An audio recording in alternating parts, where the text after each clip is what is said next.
If we divide 125 genders by 3 bathrooms, how much climate change do we have? The Kate Daly Show starts now. First, we've got population. Now, the world today has 6.8 billion people. That's headed up to about 9 billion.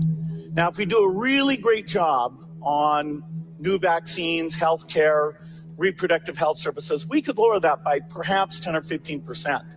Now, if we do a really great job on new vaccines, healthcare, reproductive health services, we could lower that by perhaps 10 or 15%. Hey, Mr. Kissinger, my name's Luke Radowski, but I just want to know, are you still giving out orders like Memorandum 200, where you said depopulation should be held?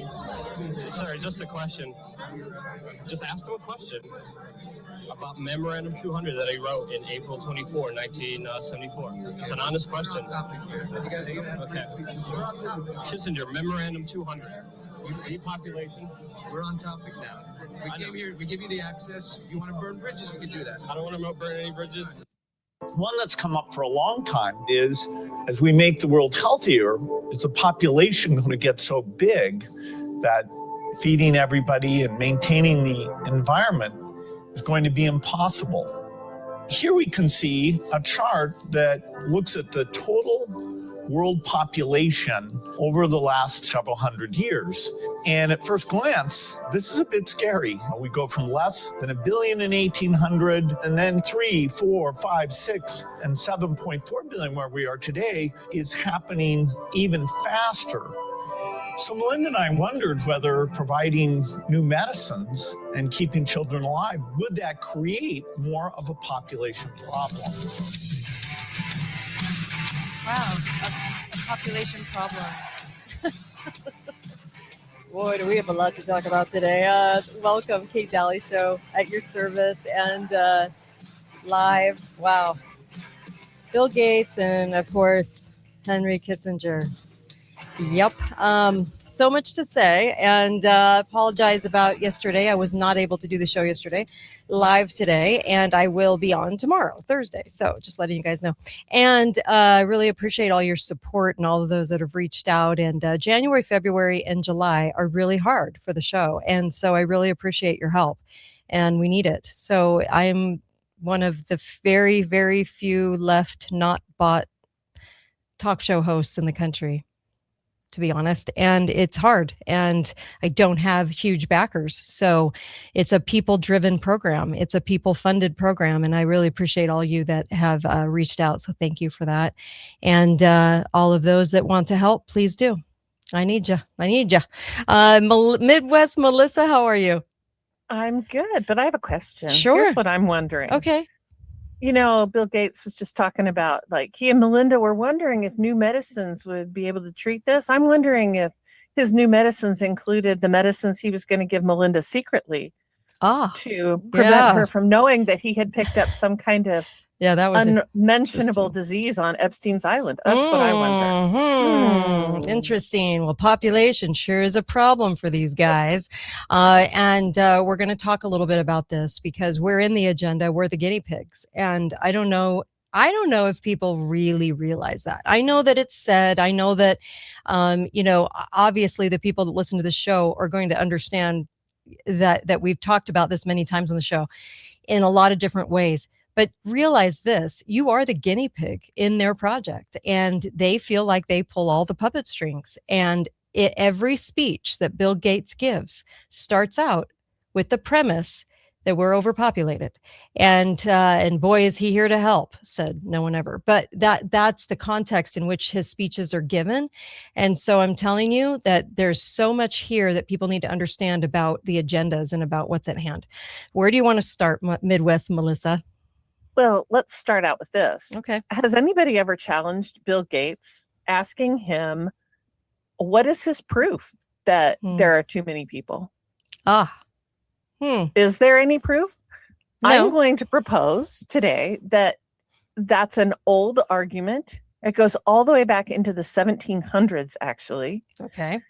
And that it's full of baloney. It was always full of baloney, but the world was sold on a natural law. There's a law that we have all bought hook, line, and sinker without challenging that. Mm-hmm.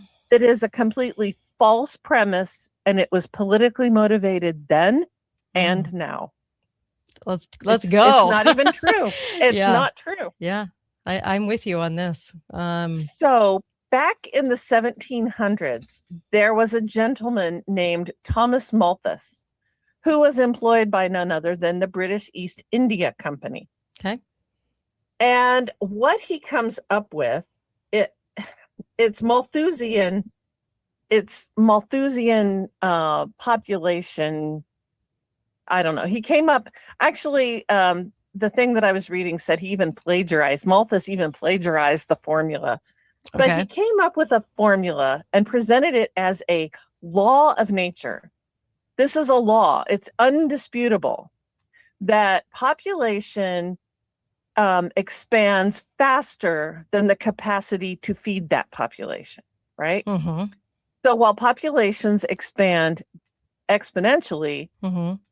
agriculture can only expand geometrically, which Mm-hmm. means there's always going to be way more people than the food to feed them. Okay.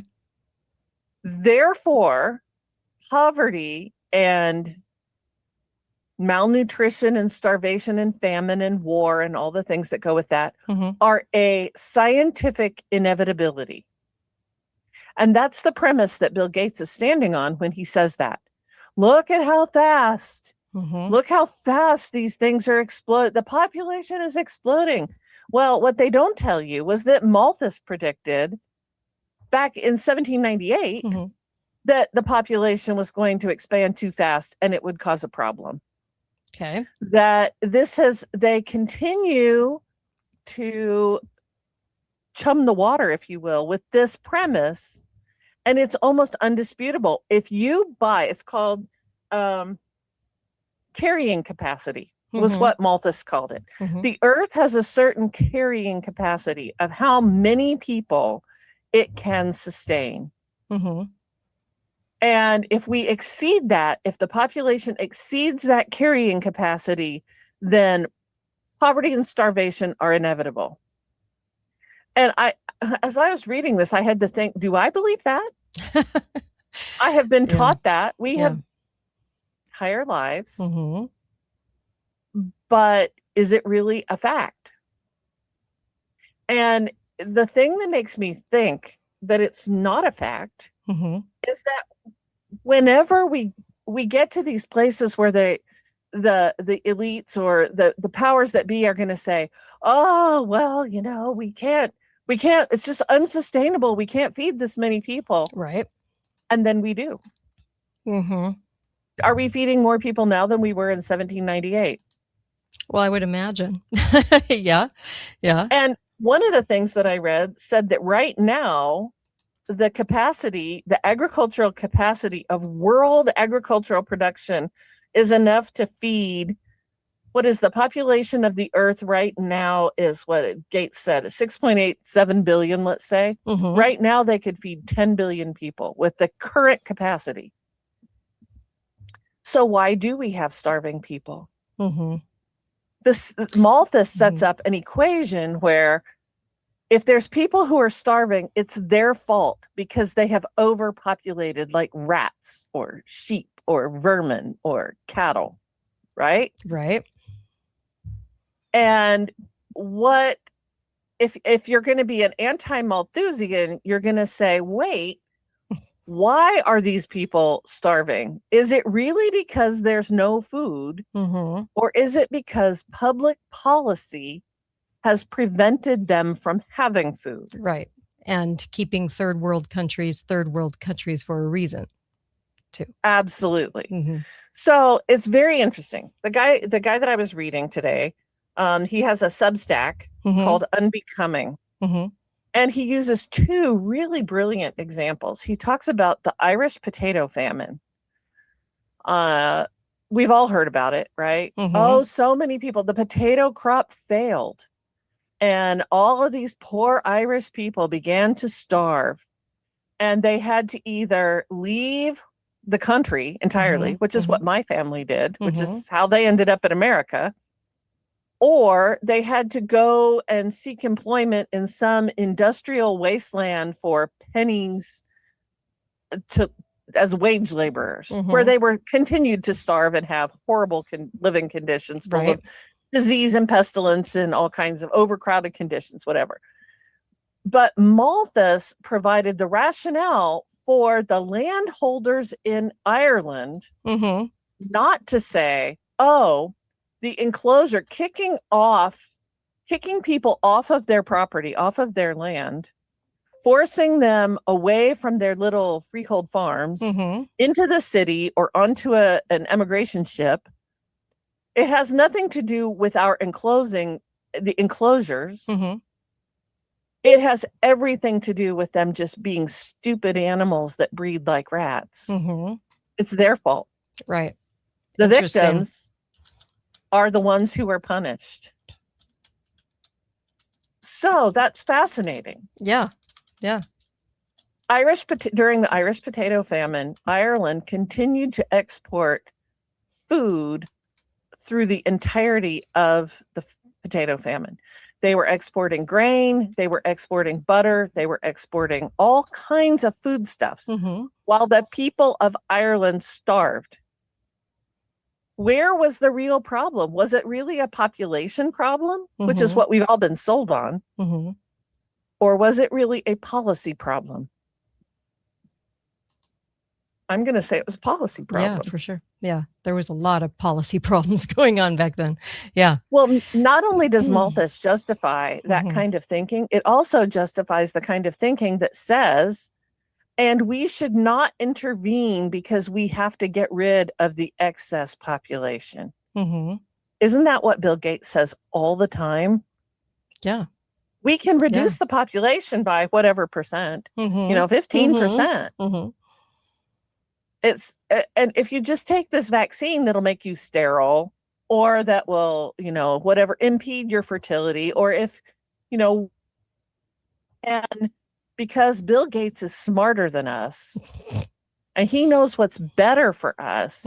He knows that we're just really like little breeding farms out here, just nasty little things, that he should be able to mandate what it is that we are allowed to do, because Malthusian population demographics are a fact. Right.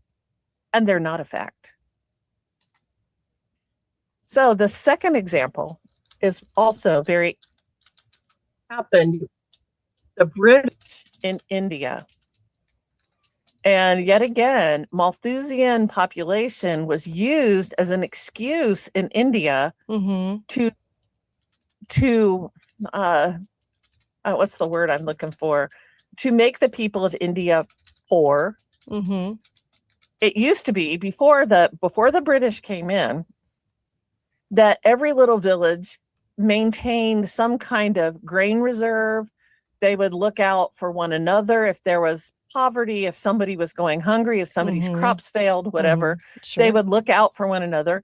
They also, just before the British came to India, India also had about 15 to 20% of the world's cotton production.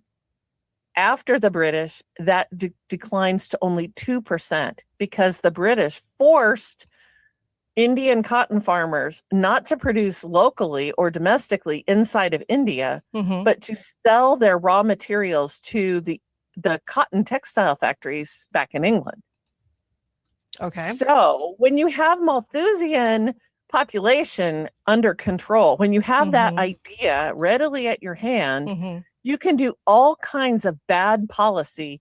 And if the people that it impacts are starving or hungry, you can say, well, that's just poor breeding people. These people are too ignorant and dumb to know what to do, while you continue to exploit their natural resources. Yeah. That's so ugly. Yeah, it is. So ugly. I think there's lots of lies about world population.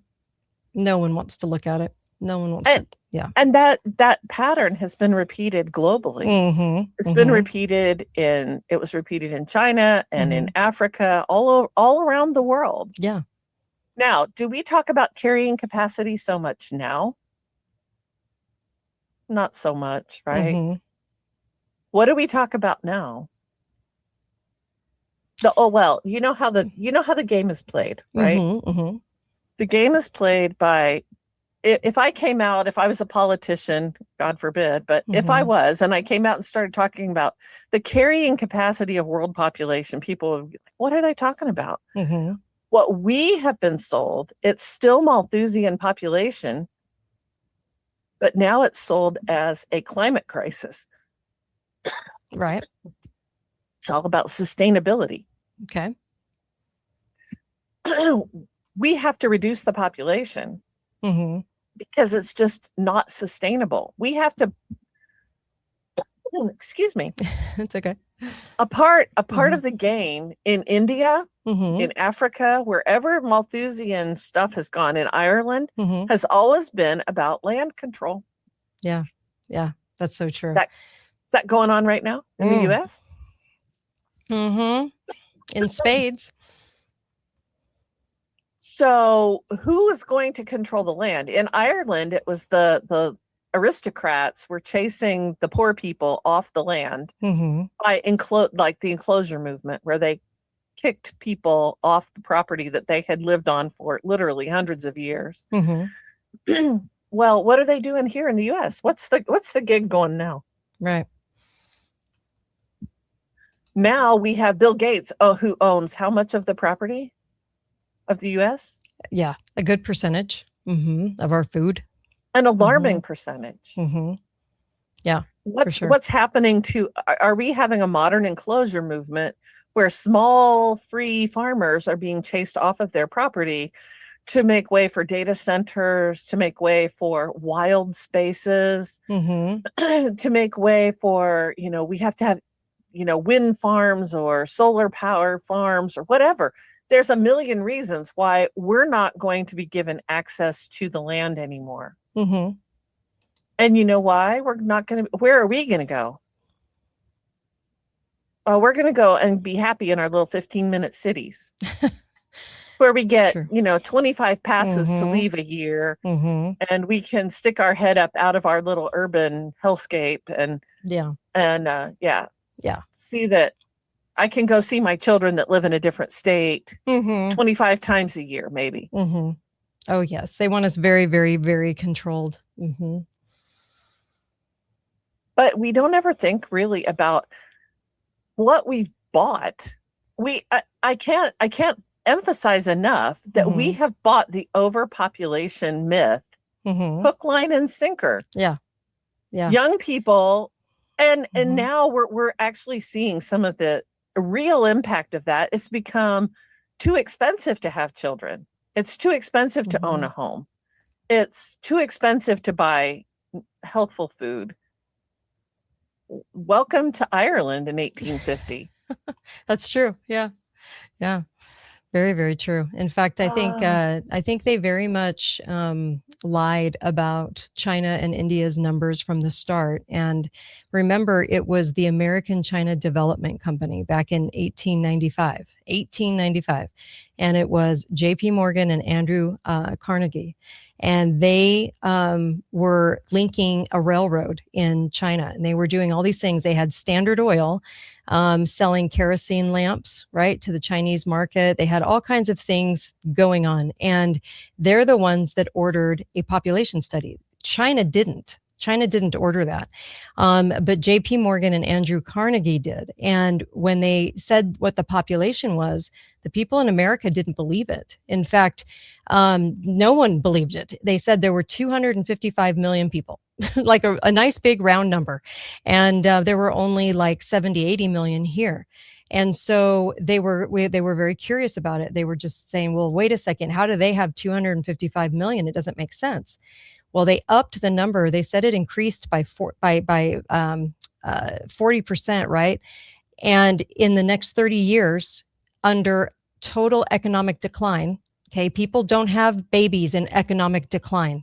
They don't have babies when people are in poverty as much as they do when we're thriving, right? But they said they went from 255 million to 421 million, which they didn't. There was no way. And people were writing the newspapers saying, this is a lie.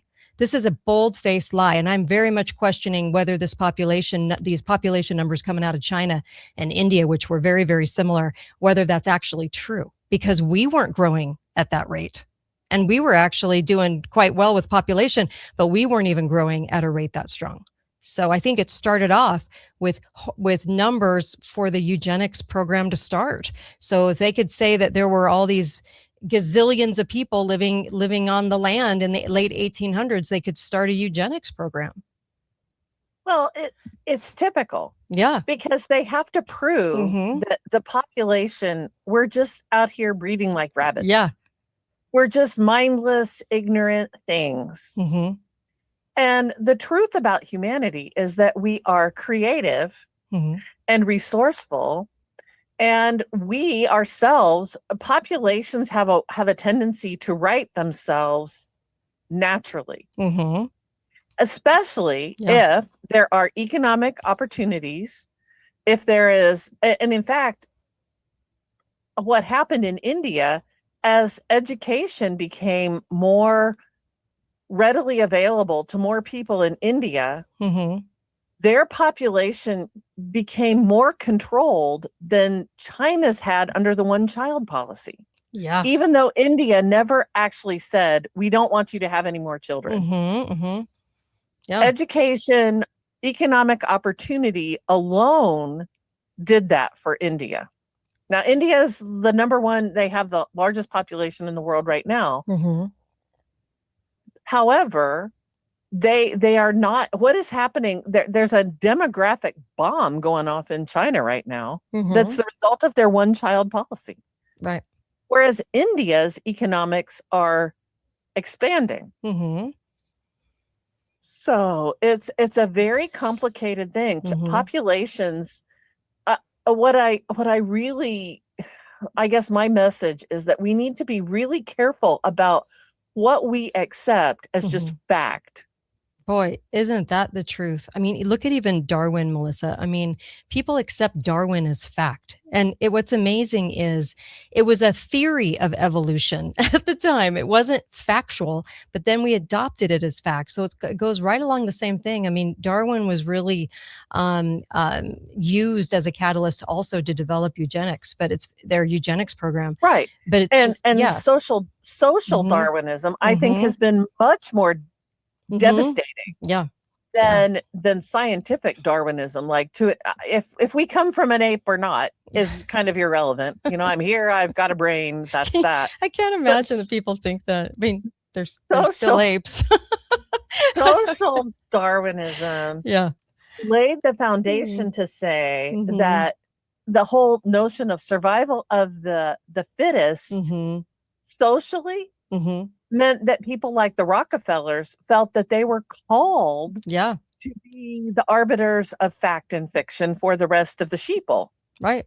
Because we know that it ties to this whole Malthusian stuff too, because if you're talking about survival of the fittest, when the elites have made very bad decisions for the people, and then the people suffer. For example, in Ireland, millions starved, people starved in Ireland, but the people who were at the top of the elite, they didn't starve. Right. Because they were the fittest. It provides an intellectual rationale for me to congratulate myself on how superior I am. And if that's not the definition of Bill Gates, you tell me what it is. He thinks he's smarter than all the rest of us. And he's entitled to tell the world how we should live, because we're apparently too stupid to figure that out for ourselves. Right. Which flies in the face of everything that is all about freedom and human dignity and the ability for people to choose their life. Bill Gates does not believe in that. He believes he should be able to tell you what you need to do. He puts a vaccine out that causes I think it's my understanding that India kicked the Gates Foundation out after they had terrible problems with young women and infertility from vaccines they had been given by the Gates Foundation. Right. So you tell me, does Bill Gates think he's smarter than the women who are taking the vaccine? He's going to decide if they're allowed to have children, not them. Oh, it just makes me sick. Oh, makes me sick. I mean, you heard him on the clip coming in that, too many healthy people was a problem for him. Who says that? Oh my gosh. Yeah. Well, it reveals a mindset that is so hostile to human dignity. And yet nobody calls him on that. And now with the revelations coming forward out of the Epstein files, out of the Epstein papers, I think we're seeing people who believe that they are above the rest of the sheeple. Yeah. The rules don't apply to them in this quite the same way. They can do whatever they want. And children are not things to be treasured and cherished and loved, but they are objects, as we all are to them. Right. Oh, so vile. It's amazing. It just makes me sick. It's truly amazing. If you guys think about this, China is very similar landmass amounts to USA. And back in 1929, they tried to say they had 421 million. Now, correct me if I'm wrong. We're only at about 335 million, right? Right. Okay, let's go back 100 years ago. Ask yourself if you think 421 million people lived in China.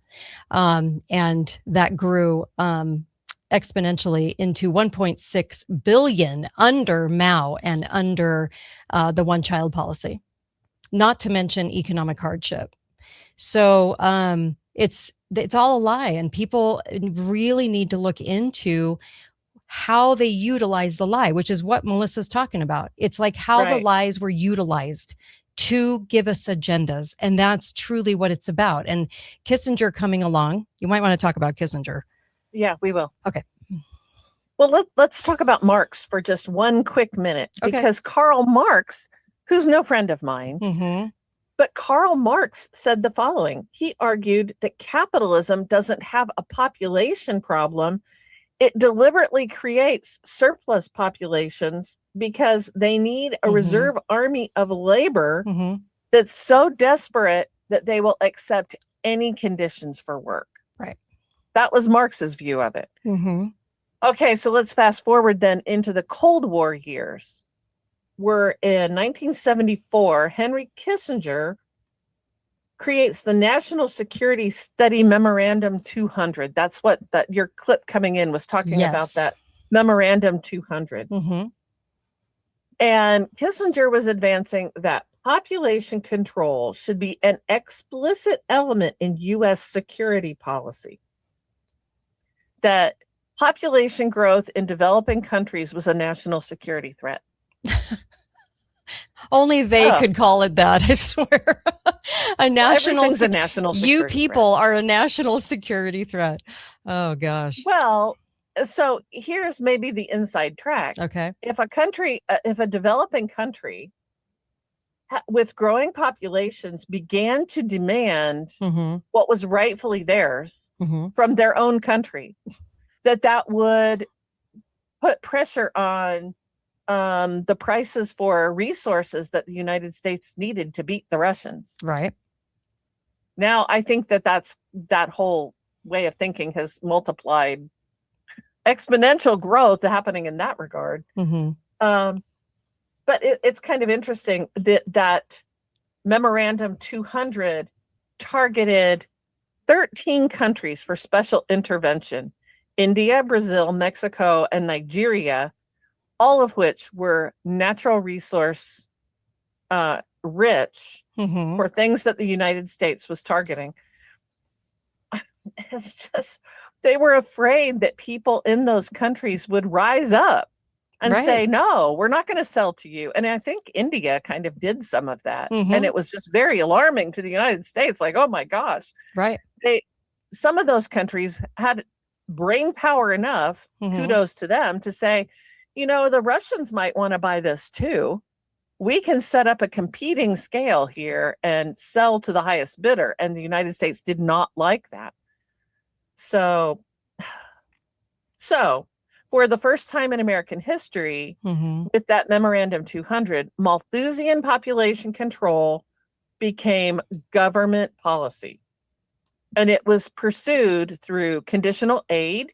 We're only going to give countries aid if they can meet their population goals, or if they offer sterilization programs, or they promote population control as part of their development policy. Right. That's very insidious. It's a backdoor way in. We're only going to deal with you if you can reduce your population. Because if you don't have so many people, we can kind of keep our thumb on you. Isn't this amazing? Isn't this amazing they got away with this? They got away with throwing this out there and controlling other nations with this as well. Kissinger, bad news guy. And so here's a great quote. This is from the Substack. It says, the shift from fixed exchange rates to financialization. This is the banking stuff that's going on in 1971. Coincided precisely with the Club of Rome's computerized Malthusianism and the ramping up of population control as official U.S. policy. Wow. Club of Rome, like we're taking policy hints from them, right? Well, we know we are. We know that that's true. Yeah. So in today's world, all of the Club of Rome stuff, it's still there. It's just shifted now because we don't talk so much about natural resources or colonialism or imperialism or whatever. We're not the British Empire anymore.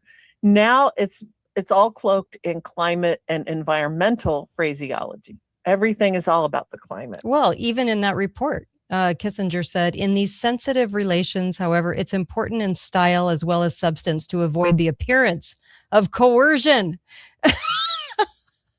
We don't want to look like we're forcing anybody, but we sure would like those abortions to keep going. And here's our geopolitical strategy to make sure that we have huge amounts of abortion. This was 1974. Really amazing that he got away with saying all of this and no one was questioning it.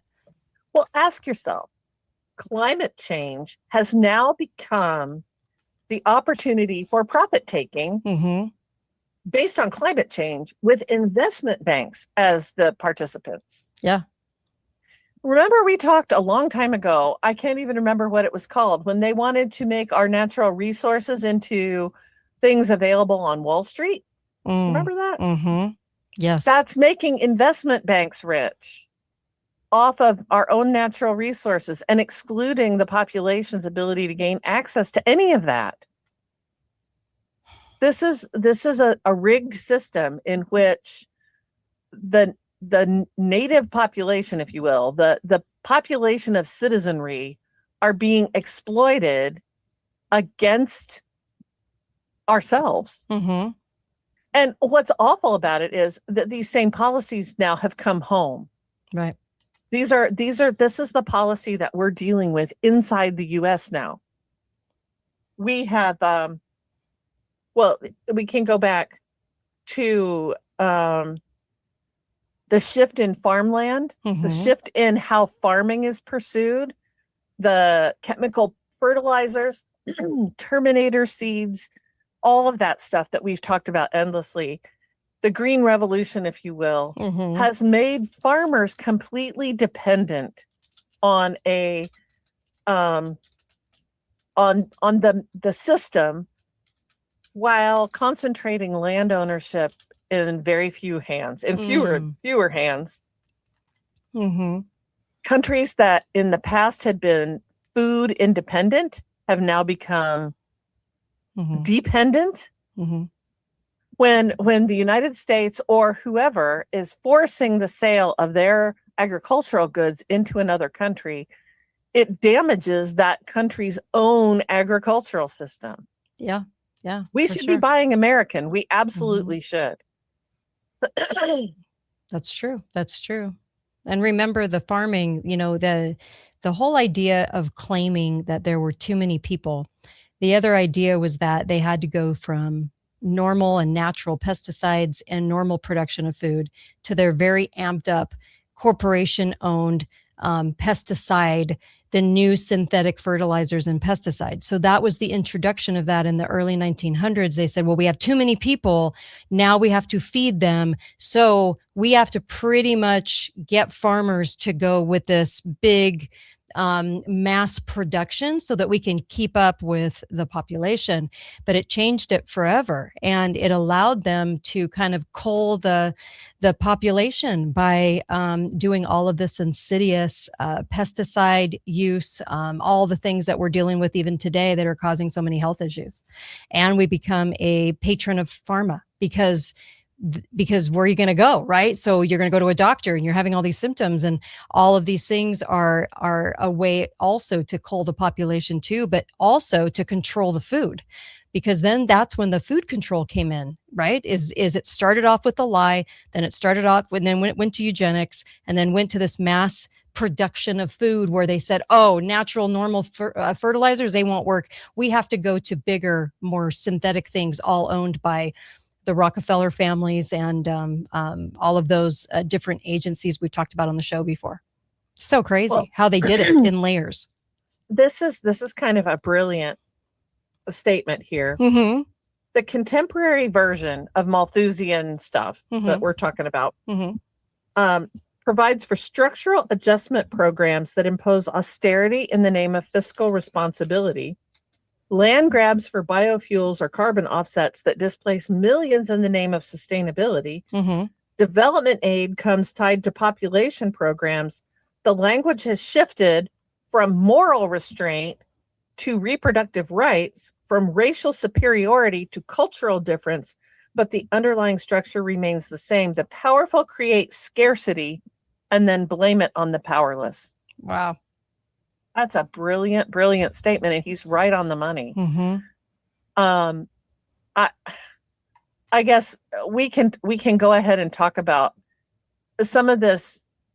It even intrudes into women's, the whole population control has to do with women's reproductive rights.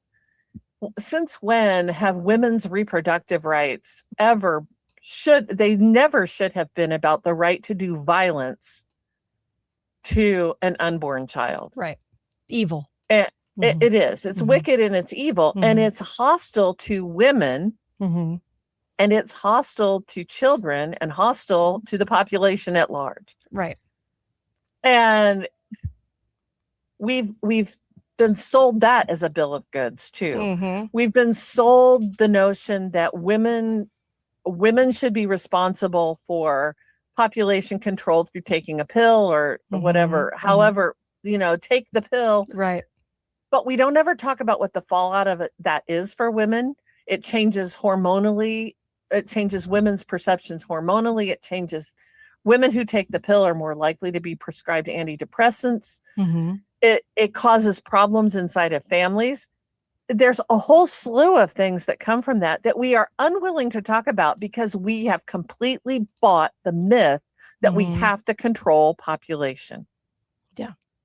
We have to do it. And so if there's just one thing we can take away from this is challenge somebody on that. Somebody should be challenging Bill Gates about that right now. Right. What makes you think?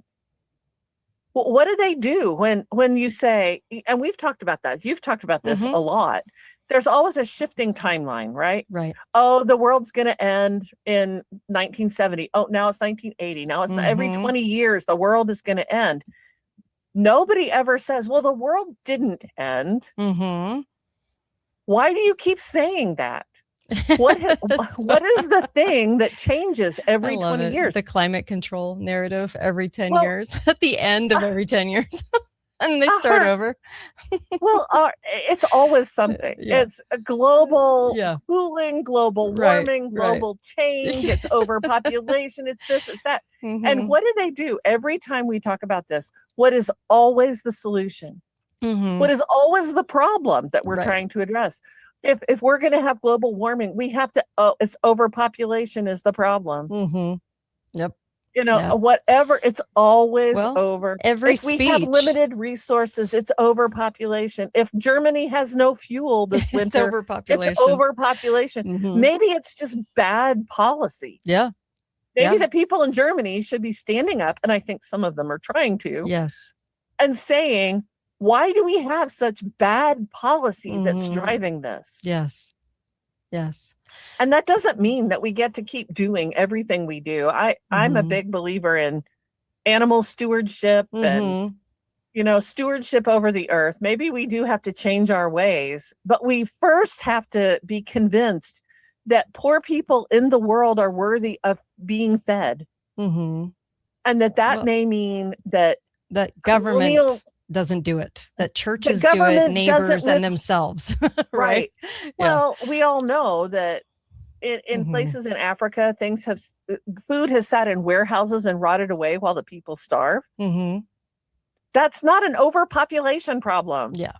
That's a bad policy problem. Yeah. That's bad government. That's a keeping them third world problem. And there's been a lot of emphasis on that with the NGOs, the non-governmental that are governmental agencies going in.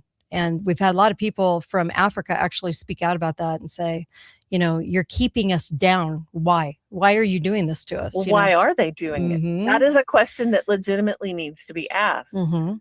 To Bill Gates, why do you want Indian women to be sterile? Why Mhm. do you want that, Bill? Mhm.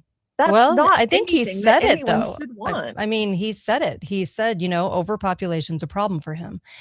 Too many healthy people are a problem for him. He wants to slow it down. Kissinger said the same thing. Margaret Stanger said the same thing. Basically, Darwin was saying the same thing, right? So they're all on board, and every speech that they give, if you guys go back and really study this out, I would say 99% of their speeches all have overpopulation in them because it's their key narrative. It's the one that rolled all the agendas out. Everything, even climate change, was all about eugenics. It was all about depopulation. And so they are just transfixed on this idea, right? And Because it has been so Mhm. universally accepted Mhm. as a fact. Yes. If you can get the population Yes. to accept that as a fact, everything else does roll forward. Yes. Everything else is blamed on overpopulation. We have to deconstruct Mhm. overpopulation as a problem Mhm. as the problem. Right. Right. And it gets funny because there are people out there that are saying, that we probably have around 4 billion, 3 to 4 billion, but we do not have the numbers they're talking about at all. Like, and if you notice, they're always pushing 8 billion, 8 billion. We're almost at 8 billion. And they say it often to what? Concrete the lie, to make sure the lie is told again and again and again, right? That's why it sounds crazy if I were to say, I think there probably are about 3 to 4 billion people, and that's about it. And our Earth, if you drive across the United States, if you're driving in China, if you're driving in all these places, there's a lot of empty space, a lot of open spots. And so we know, even in Canada, look at how much land is in Canada. So we know that we can visually see it, but our mind still goes back to there must be almost 8 billion people because they keep saying it. So that's a fact because we have to believe it. Who said that first? Yeah. That was someone in the Nazi regime said, if you repeat a lie often enough, Yes. the people will believe it. Yes, bingo. Yeah. So here's a couple of takeaways. The real problem isn't too many people on the earth. Mm-hmm. The real problem is too few people with power over all the resources. Mm-hmm. That is the problem. Right. And if we want to refute it, we need to understand that scarcity, and it doesn't matter what kind of scarcity you're talking about, whether you're talking about scarcity of housing or scarcity of food or whatever, is a manufactured problem. And it comes from land concentration, resource extraction, financial speculation, intellectual property restrictions. Right.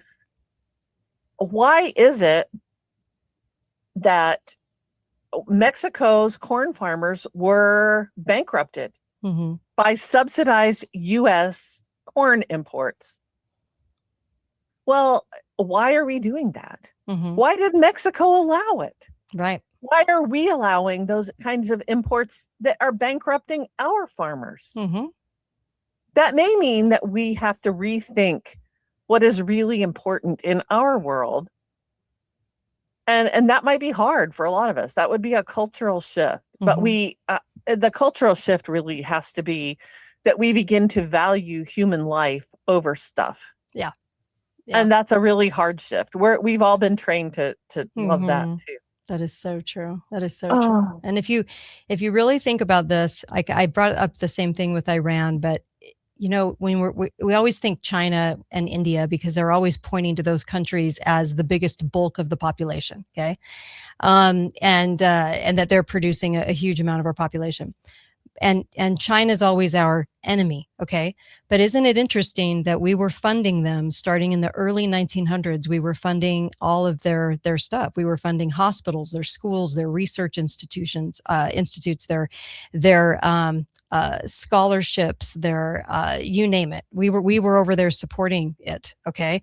And paying for it. And I that also, we were the biggest backer, which means that we have a lot of control over China. So when they consistently say China, you know, is doing this and that, and that's the other thing that they use, the threat, right? So you have eugenics and then they have the threat of these nations, Russia and China coming to get us. But think about it. If we were supporting them and paying for them since the late 1800s and early 1900s, do you think we ever lost control of them? Because with the money comes control.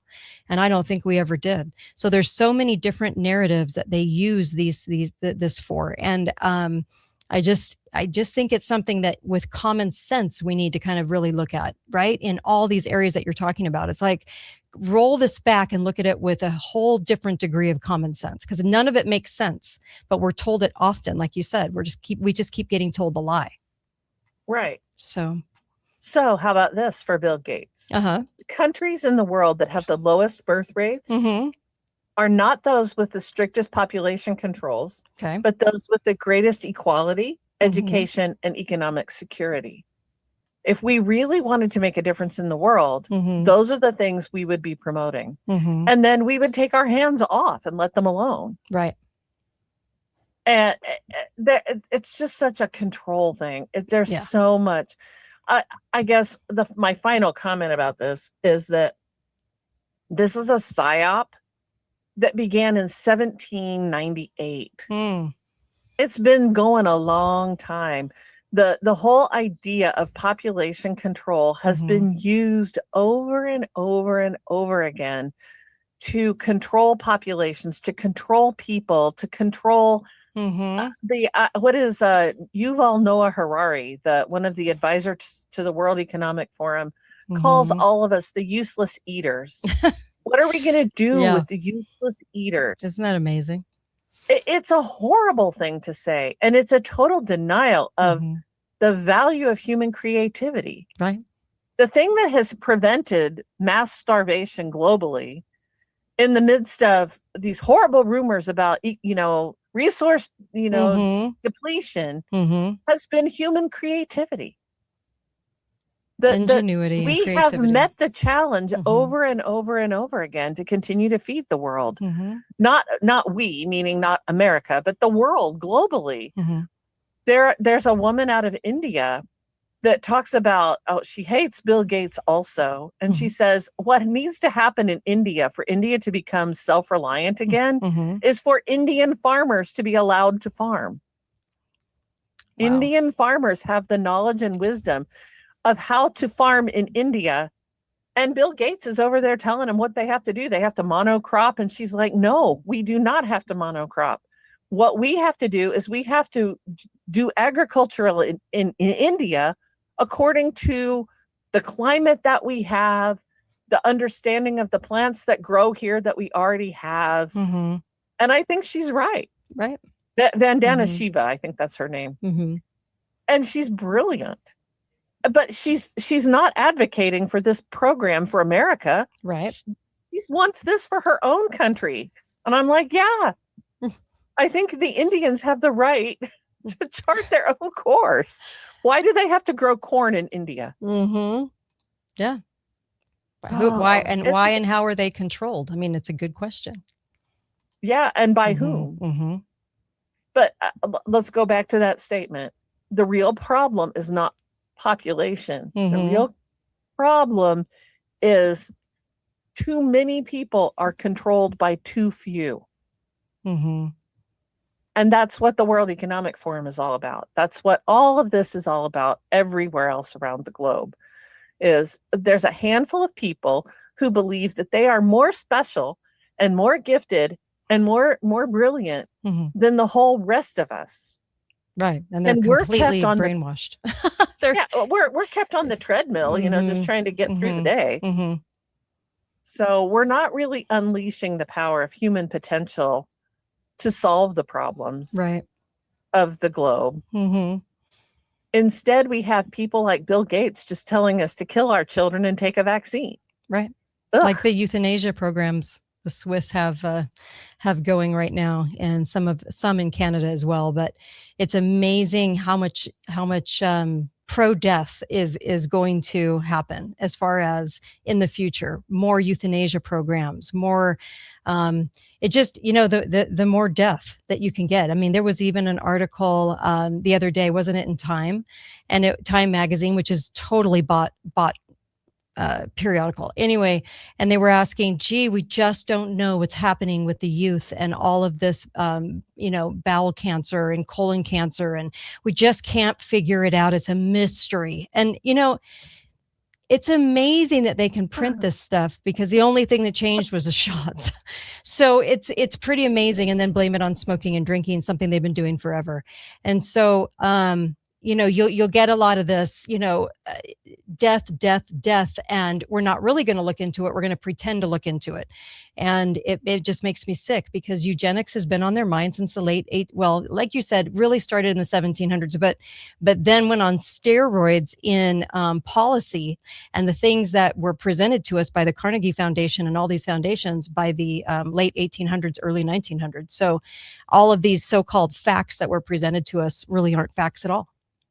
So we just need more common sense in looking at the world around us, right? People have taken road trips before. We know that this isn't overpopulated in any sense of the word. And you know what? Even if it was, Mhm. I think humanity will right size itself. Yeah. But by the way, let's not take this off the table. Mhm. One of the things that happens with the people who are looking for ways to control populations Mhm. is war. Mm. And They love their so wars. look at what's happening in Ukraine. Look what's happening in the Middle East. Mhm. There's war. War is a way to balance the population as well. Mhm. But who's always responsible for that? Right. That is hardly ever. I don't know anyone who is sending their own son or daughter Mhm. off to a war who's actively supporting, yay, rah, that's going to be a great thing. Right. Yeah. Well, they know they're being used now. So we got that. I We hope got we that do. memo according to Vietnam. We pretty much figured it out by then. So Well, it should have been figured out after World War I. should have. Truthfully, it should have been. It should have. You're right. But we're Mhm. still doing it right now. Yeah. And Americans are particularly vulnerable to thinking as long as we're winning, it's okay. Mm-hmm. Yeah, And isn't that wild? That's really not okay. Like we're in a either. movie. Like it's like a Tom Cruise movie. And we have to have our hero. We always have to have the hero, and the media paints our heroes for us, but we always have to be the hero. And people just don't reflect on whether or not what we're doing is for certain people to, to profit and gain agenda by. It's like, it's so amazing to me that we just go with, well, we're always the good guys. So, therefore we can do whatever we want to do around the world. It's like, no, we really can't. Well, I thought it was a really interesting comment that famine is hardly ever Mm-hmm. just a natural phenomenon. Famine is almost always the result of bad policy somewhere. Like And the potato I famine, Well, the potato manufacturing. famine. Mhm. And you know what immediately came to my mind was What's the that? Holodomor in Ukraine, Yeah. of all Mhm. places, Yes. in which Stalin created an artificial famine because Mhm. he was after political agendas. Yeah. He wanted a political end, and so he starved the people who were growing all the food for Russia. Yeah. That's not a smart. So do I believe that we could have famine here in the US? Absolutely I do, because I don't have faith in the people who are controlling and governing the policy. That's so true. It's not going to be because we can't grow the food. It's going to be because the policies are so bad that people will not be able to acquire food. Or look what they're doing now. They're saying, oh, you can't have your own backyard garden. Yeah. Why would anyone say that? You know what's also amazing? You mentioned the Holodomor, and we didn't get told this in school. No one ever hears about it. You only hear about the Holocaust. You do not hear about the Holodomor. And the Holodomor was the culling between 1932, 33, like you said, man-made famine, manufactured, that killed, and between 7 and 10 million people. 7 and 10 million people in that region. And yet we don't ever even discuss it. We only discuss the Holocaust. It's the only thing, right? It's the only tragedy that ever took place. And that's just not true. Oh, that's just not there's true. There's a lot of things we don't ever discuss. We don't discuss the killing fields of Pol Pot. We don't discuss. You're right. You're right. It's only the Holocaust. Think about that, guys. We don't discuss the Armenian genocide that was perpetrated against Christians either. Yep. So we don't have to look far to look for a history of genocide. But the reason I brought it up was for this reason. You're talking about kind of the culling, right? The depopulation agendas and how it's been on their minds. And that's really the basis of so many things. Well, you can pull off a Holodomor, and in a span of a very short period of time, you can literally kill off this amount of the population, 7 to 10 million people. You can kill them and no one ever discuss it. If the media and the government never bring it up, no one brings it up. Isn't that amazing that you can get away with it? That you can get away with the culling of people and it's never even discussed as a tragedy. That's crazy. That's how much they own the media. That's amazing. It would be a great question for all of the useless eater people to ask Bill Gates that question. Yes. Is the Holodomor like your ideal situation where we just starve a lot of people? That could right size the population quickly. Yeah. And I don't imagine he would ever answer that, honestly. Well, did you know that if you bring this up and you say how many died, did you know that our Jewish friends will say, how dare you be so anti-Semitic and how dare you want our death? I'm like, no. We're just talking about another whole people that were phased out, right? Right. We're not, this has nothing to do with you. It just, why is the Holocaust the only thing we ever speak of? Doesn't make any sense. So it does not. Unless you know that they own the media, then it makes sense. And the textbooks, the textbooks too. Yeah. Well, the textbooks in the United States were owned by who? Robert Maxwell? Right. He's a good guy to consult about the Holodomor. Always goes full circle, doesn't it? It's just crazy.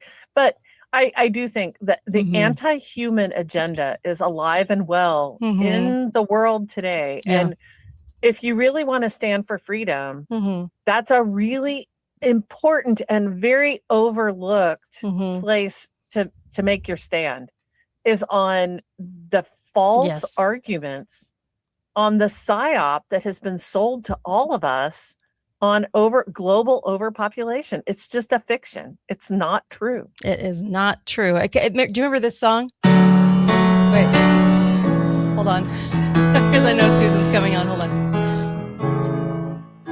It's me against the world, I used to say. Well, I say it now. It truly feels like it's me against the world. I swear to you, it is so bizarre out there. And I know you guys are feeling it. Kate. On Wednesday, it's you and me and Susan against the world. Oh, there we go. I really appreciate my Wednesdays. By the way, I'll be live tomorrow and Thursdays. I do some Thursdays, but I'm live tomorrow. So tune in and I'll take your calls. We're going to take callers tomorrow. I'm going to take callers tomorrow. But also go get Cardio Miracle, please. I swear to you, it's helping me lose weight. I'm sipping on it all day. It's giving me energy. My skin feels great. I'm telling you, I'm sleeping better. Oh my gosh, there's so so many benefits. Please go get Cardio Miracle. If you want to make a change, that's the best way to roll a change out is cardiomiracle.com/Kate. And then it also helps me stay on the air. It also helps the show. And then, so you're getting something for helping the show. And then also, by the way, this week only, allfamilypharmacy.com/Kate. The link is on my KateDalleyRadio.com, and it's like 47% off on ivermectin and membendazole and fembendazole. Did I nail it? Anyway, I always screw up those names, but it's like 47% off. So please take advantage of that. But I know Susan's coming on, so I appreciate you, Melissa. Thanks. Oh, and by the way, weather update, Midwest. Oh, for me? Yeah. Oh, it's sunny and 60. Sunny and 60. Nice. So this is the first false spring. Yeah. I'll let you know when we have the second false spring. Okay. Because there will certainly be more snow before we're done. Yeah, there we go. There we go. Oh, yeah. I mean, it even snowed here in the desert. I'm in Utah, and I'm in the desert part of Utah, and it even snowed-ish, blistery little snow. But it did for like an hour or two. So, hey, we'll take it. Anyway, thank you. I really appreciate you. Thanks, Melissa. All right, Susan, are you on? Yes, I'm Awesome. Okay, get closer to that mic if you don't mind. right here. Thank you. All right. So can't wait to hear what's on your mind. So let's go. Oh, by the way, Dr. DR. So the Dr. Artist Show. ARDIS. Okay. The Dr. Artist Show. If you just use the code word Kate, you can get some of the things that he's got over there, the selenium and the liquid D3 with K2. It is amazing. I love this product, and put it in like a drink, put it in something that you drink, and even in the morning, and it'll make a big difference. So up those vitamin D levels as well as Cardio Miracle too. But I mean, there's just some amazing things if you go to my website, KateDalleyRadio.com. Okay, Susan, what do we got? Oh my gosh. Well, So much. Lots of things happening. There was a big Antifa trial happening. They were doing jury selection, and this is going to be the big first federal Antifa terrorism trial. Everyone's super geared up, all systems go. There was a mistrial declared day one. The jury selection, that is, they didn't even get through day one of jury. Why, you ask? Because one of the attorneys for the defendants, there's 9 defendants, was wearing a political t-shirt in the courtroom. So they know. They absolutely know. So it makes you wonder if it was intentional I love sabotage. fake courts. Oh my gosh. And fake court proceedings. So fun. So fun. Oh gosh, you've got to be kidding. So Andy No, bless his heart, he has been trying to wake people up to trans terror, trans serial killers, Antifa, how dangerous they are. He got run out of the country. So he's currently living abroad because he can't live in the United States safely, but he's continuing to report. And he said, Fort Worth, Texas, U.S. District Mark Pittman halted jury selection after noticing that Marquetta Clayton, a BLM activist attorney for one of the defendants, was wearing a politically charged t-shirt with images of Martin Luther King Jr. and messaging about who paid that guy to be there. That's what I want to know. Inquiring minds. I mean, hey, even on the jury, who paid that guy to be there? So yes, Marquetta. And it was like, I love it. It was like all systems go. Amazing. Somebody, they vet that stuff pretty good. So that was definitely a paid person to be there to ruin, to do something to this court proceeding, which is kind of funny because they can't let people know that Antifa's paid. A paid product of government. So she said, Judge Pittman says, I don't know why in the world you would think that's appropriate. And she's like, she mentioned Jesse Jackson's death. She's mentioning all these political. Oh, did he die? And yes. And it said the judge told her that wearing the shirt would be akin to the prosecution wearing a shirt with, quote, I mean, this is humorous, Donald Trump riding an eagle with an ICE flag. it could bias or intimidate the jurors towards a particular view. Mm-hmm. And so now, and Antifa supporters are set up outside the courtroom, Of right? course, of course. And now they're agitating and becoming aggressive, saying this was in violation of this attorney's Mhm. First Amendment rights, that she should have been allowed to wear the civil rights T-shirts. And it was absolutely absurd. Well, they vet this stuff so well. So it's very, well, it just screams. It's just such a bot manufactured situation. So that's. So she was shown this Mhm. attorney leaving the courtroom with her shirt turned inside out, as if she said, okay, I'll fix it. Well, too late. Now the whole trial is scrapped. They have to start over. And what's the point of that? He said, now instead of 90 jurors that we're going to interview, potentially, we're going to interview 120 people in the jury pool. 120 people. And so this is just going to go on and on. It's almost like this was never destined to get going with, because there's 9 It's all defendants. fakery. I think there's 9 different defense attorneys. I'm not quite sure, but there's a lot of defense attorneys. So any one of them can screw this up, right? And they will, because you're never going to know that Antifa is bought on record. So this is going to get really interesting. Yeah. You can raise money either way. So now they're spinning it up against the judge. They're putting out posts like, the judge did not like that potential jurors. He didn't like the potential jurors. He's a crook who must be removed from the case. Trial to resume next week. Everybody who can has to get to Fort Worth. And so they're trying to make this the next big cause, right? Let's gin up outrage, and it's like exhausting. Lots of drama. When people look at the last year, I just, for anybody not realizing that the game, like Candace said, it's all fake and gay. And I have to agree. After 38,000 hours of research, I have to agree that that's the truth. But it's so much fakery. And until people realize that, look at this last year of complete and total drama. Everything is drama, no action, just drama, lots of drama, right? Drama is high. It's like watching a soap opera every day. This was supposed to do something. This was supposed to be a case. It won't. This was supposed to be convictions. This was supposed to be, and they hardly got off the starting, off the starting blocks, and a mistrial, and for people who follow and hope, your hope just gets dashed over and over. So even going back to like Benghazi, Susan, even going back to, you name it, where hopes were dashed and nothing ever resulted, nothing ever happened to anybody.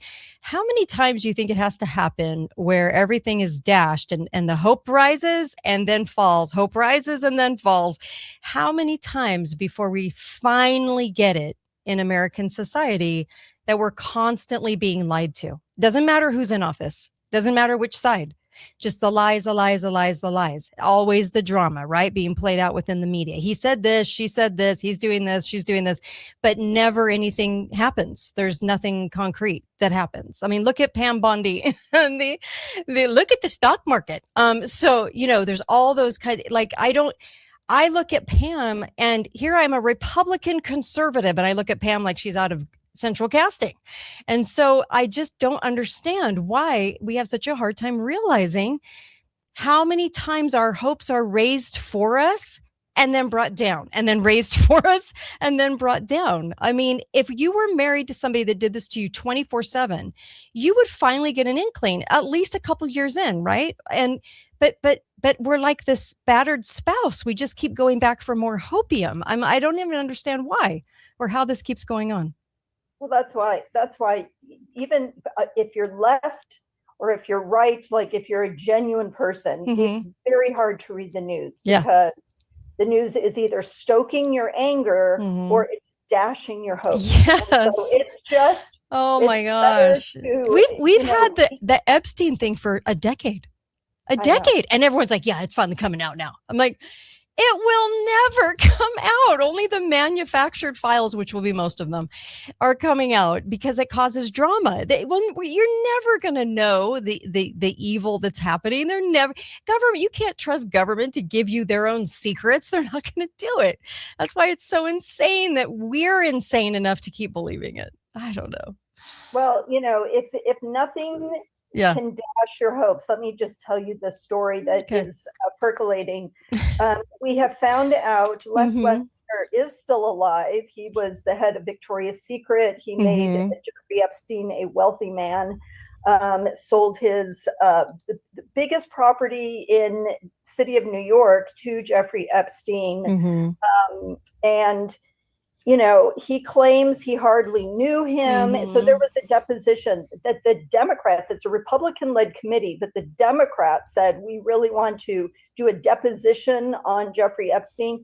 So who did it were the staff members. It wasn't even the politicians themselves. And head Republican Comer on that committee said he had a previously scheduled dental appointment and couldn't be there. This is Les Wexner, one of the biggest characters in the whole Jeffrey Epstein saga. And he admitted to this group, the Department of Justice, the FBI has never interviewed him. And they never will. And to that, you have to say, okay, your definition of reality has to include that fact. Yeah. And then this is a conspiracy. It is a government-led conspiracy. It is nothing that's going to get resolved. There's going to be anger. So the more that things come out and people are picking apart the Epstein files and are outraged over this or that, or finding Pizzagate was actually real and that they gaslit us to believe it wasn't, then you go, and then what? So do we turn our anger and angst on Pam Bondi? Do you think, can she really personally do anything? No, she's being told what to do, right? They all are. Well, what did she say? Oh, those files are right on my desk. I'm just going through them. They're just right there. I'm just when they want to act, they act. When they wanted to take action against the J6ers, why did they move? They moved fast, unless they kept people in solitary confinement, and then they just dragged it out and dragged it out and dragged it out. Right. So, but it's good for people to understand in terms of what they're up against. So I just wanted to review that Les Wexner, because this just happened February 18th, today. This just happened today. So it wasn't recorded, but people came out and said that Wexner repeatedly called Epstein a world-class con man. He called him diabolical, a master manipulator. In other words, Wexner himself says, I was a victim of Epstein. Well, it's all focused on Epstein so they can look like they cleaned it up and everything's fine and no one's an Epstein, that they're all Epsteins, but no one's an Epstein. So, yeah. He said he never witnessed or had any knowledge of Epstein's criminal activity, never a participant nor co-conspirator, never saw or heard about Epstein being in the company of a minor girl, which is funny because Trump was on record in the media saying, yeah, Epstein was a close friend, a good friend of mine, and he liked the girls, he liked them young. Everybody knew, right? He said the relationship was strictly professional and financial, not social. He was at the island once, but he was there with his family, he said. This is so people can update their sense of reality about who is lying to you. Well, they all are. When you're a parent, you can pretty much all of a sudden tell a lie. And if you can't, you get good at it pretty fast because, having the wool pulled over your eyes. And this was, so the Democrats, so this is actually making the Democrats look better because no Republicans were there. The Democrats said this is totally bogus. There would be no Epstein Island, no money to traffic women and girls if it were not for the $1 billion from Les Wexner, obviously. So the fact that they trotted him out like a show pony today to do this, to go through, like, this is what's called performative. We're going to, Hillary Clinton after Benghazi, remember they dragged her out? Like, what are you going to, and she was performative Mhm. and it's a big skit. And Mhm. personally, I think it's why Republicans who remembered could never vote for her ever, ever in a million years. But nothing happened to her. Obviously, she's Yeah. still traversing the world, and I just think that people, if you are going to believe, he told them that he's never been questioned by the FBI or the Justice Department. And Mr. Garcia, who was the Democrat in charge of this today, said he's someone who's been named by survivors, someone who is in the files more than most people, someone who is clearly the financial benefactor to Jeffrey Epstein. What the hell is going on? Okay, but this is the drama, like the drama that's invented that you're talking about. So as you're talking about all these details, this is the fakery, the drama that's being played out over and over and over again in the press. The performative anger, exactly. Until you realize this is performative, your hopes just get dashed again. I used to say to people, women who were in, domestic violence situations, this has happened 3 times. What if this happens 50 times? Oh, well, then I would do X, Y, and Z. Well, then why aren't you doing that right now? It just doesn't seem, but they are in denial. We're in denial about that they're lying to us. It is a stage play. Nothing will happen. It's been a year and nothing ever really does. And there's always a big reason for it. There's always some big catalyst drama playing out for us to not get any liberty back. So it's an ongoing game of fakery. Yeah, he says, Mr. Wexner said he wanted to be there so he could be helpful, which is funny because if he's never talked to the FBI or DOJ, he could have been doing that all along, but he chose not to. Interestingly, well, he's protected by the spooks,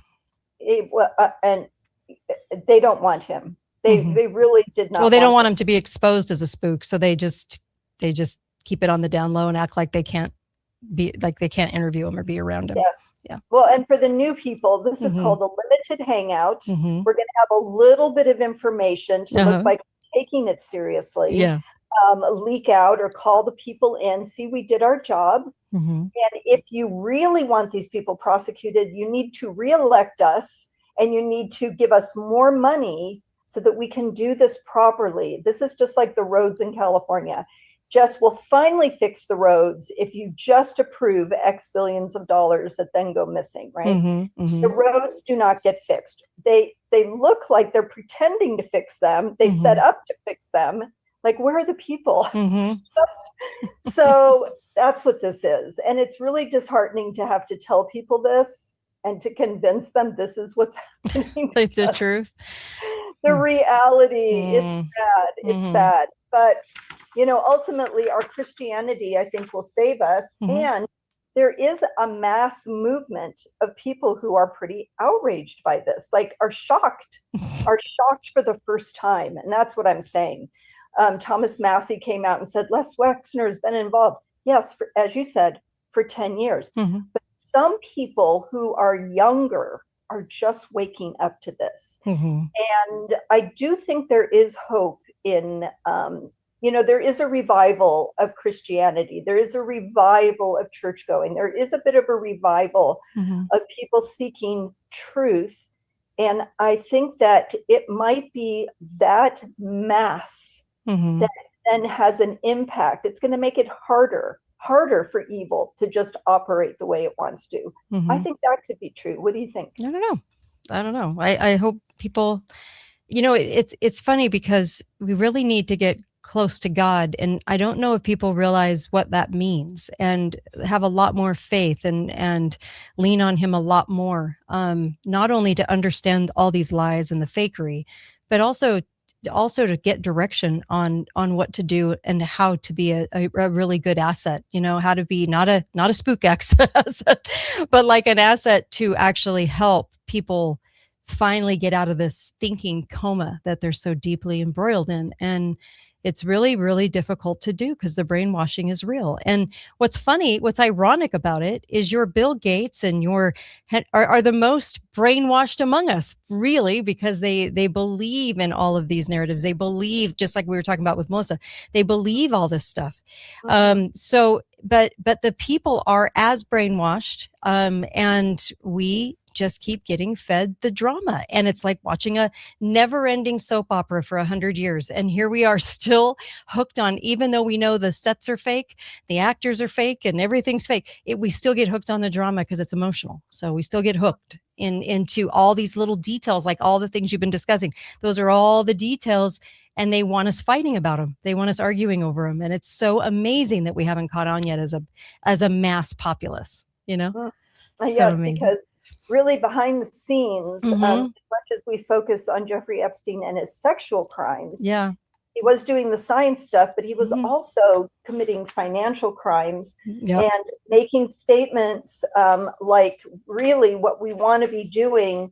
What did he say? In a 2009 email discussing finances with Roger Schranks, Epstein wrote, "This is the way the Jew makes money. Let the Goyim deal in the real world." He was talking of selling, quote, selling short shipping futures so that you're betting on markets. You're betting on futures. You're not betting on the cost of things going, you're betting on the cost of things going up and down. And so it's like scamming the markets. It's like the finance. And I was really impressed. Somebody who's been fighting this for a long, long time and is part of a class action suit on MK Ultra is Elizabeth Nixon. And she just says, this is the energy system for him.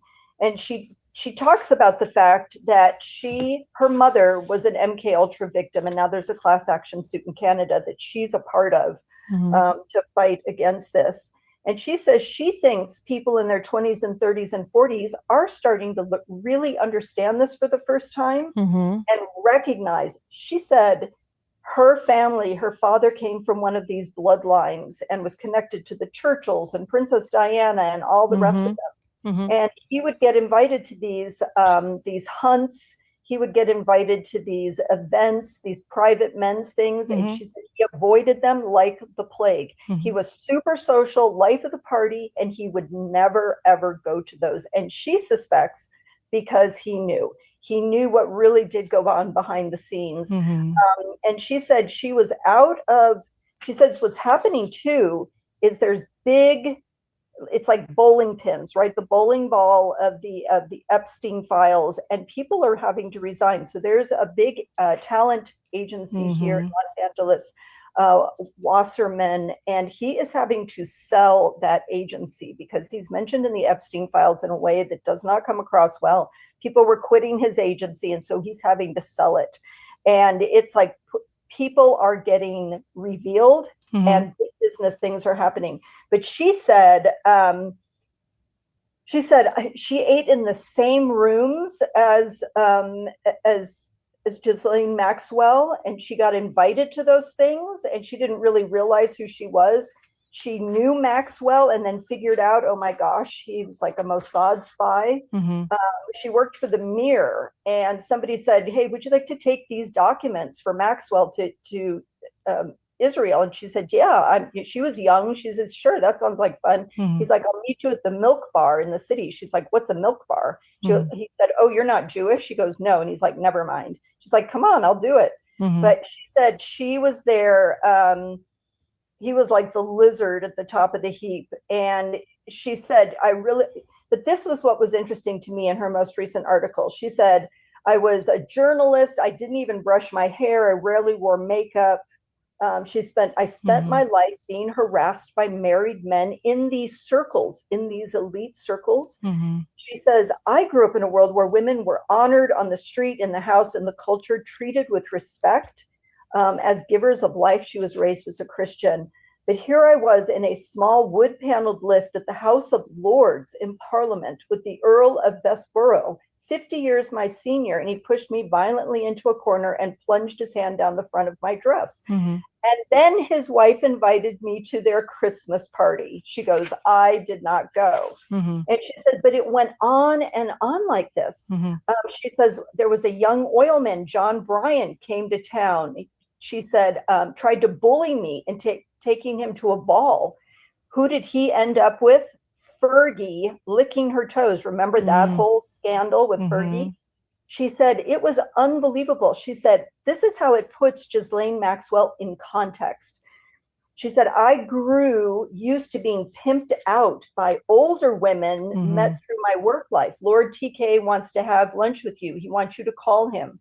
TK was a famous and powerful publisher. I was a writer. He was also 40 years older. Will he try to bully me into sex? Yes, she shrugged, as if I had to suck it up and choose whether I wanted to take the opportunity or not. Same with Earl Bessborough. I was warned by another society fixer. It was the price of admission, and I needed his approval. So I started thinking about this. Was this always the case with all the men at the top? I think a lot of this comes out of a sense of royal privilege. How the king or whomever had the privilege. You were a subject, right, of the crown. You were not independent. You were not a sovereign citizen. And so they had like dibs on you. And so I think this continued. So she said, one of these women had said to her, there's always going to be men like this, essentially like, you better get used to it. They're always going to be there. You might as well just work this system. And she's like, no, I'm not going to work this system. So the other person who's been implicated in this is Steve Bannon. How many people on the right have listened to Steve Bannon all this time? I've been on his show. I was on his show once. I mean, and now he was this big defender. So then, but she said that the New Mexico ranch, which has really not been in the news as much, that Roger A., director of Pulp Fiction, wrote. He said the stories about Zorro Ranch are starting to trickle out. That's where the Hollywood did their worst, and it was far worse than Sean Combs, who should rot in jail. That was a place of torture, ritual abuse, murder, and cannibalism.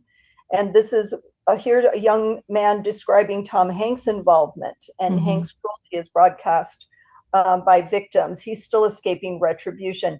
So I think the notable message about a lot of this is there is a price to pay for admission to the game, game of politics, the game of Hollywood. You have often said, why was Trump allowed to become president? Yes, you don't get to be president twice. And it's like, oh, we voted him in. We went to the voter roll, the polls. And we did not.